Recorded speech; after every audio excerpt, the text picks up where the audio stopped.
The next category helps focus the business on our winning moves. What are we going to do to change the landscape this year so that we're really going to win? Events that could hurt us.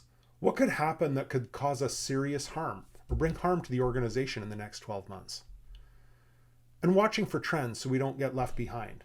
The world is in a constant state of flux and change, and we just want to be sure that we're aware of those trends that we need to be watching.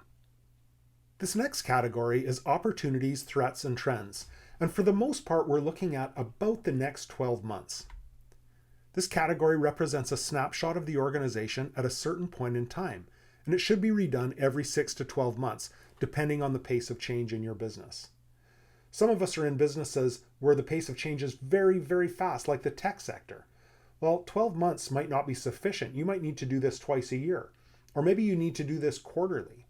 Or maybe you're in an industry where the pace of change is slower, like agriculture. Let's say you're growing crops and you've got an 18-month cash cycle. That is, from the time you spend a dollar to the time that dollar goes into your bank account again, it's 18 months. Well, 12 months will be sufficient. So just assess the pace of change in your industry and choose the timing that's right for you. I'm going to ask you to choose only the top 3 per category. So top 3 opportunities, top 3 threats, and top 3 trends to help you focus a little bit. First, we're going to look at your opportunities. What's your winning move as an organization in the next year? What will change the game for you? At least 2 of your 3 opportunities should be external to the company. So you might say, well, we have a real opportunity this year to train our staff. That's an opportunity for us. And that's true. That might be an opportunity, and that's an internal opportunity.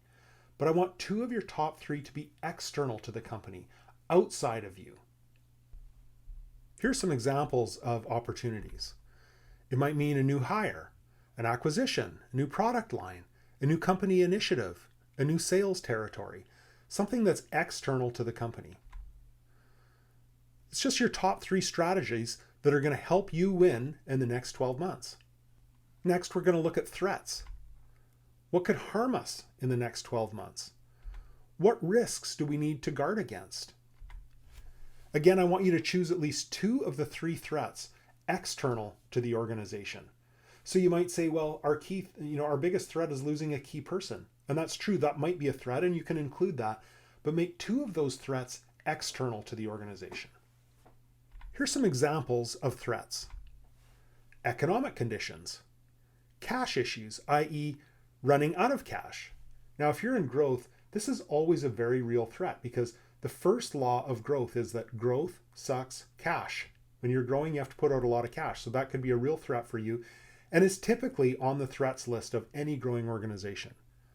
Losing key customers, government regulations that may negatively affect you, or here's an internal one, losing a key person.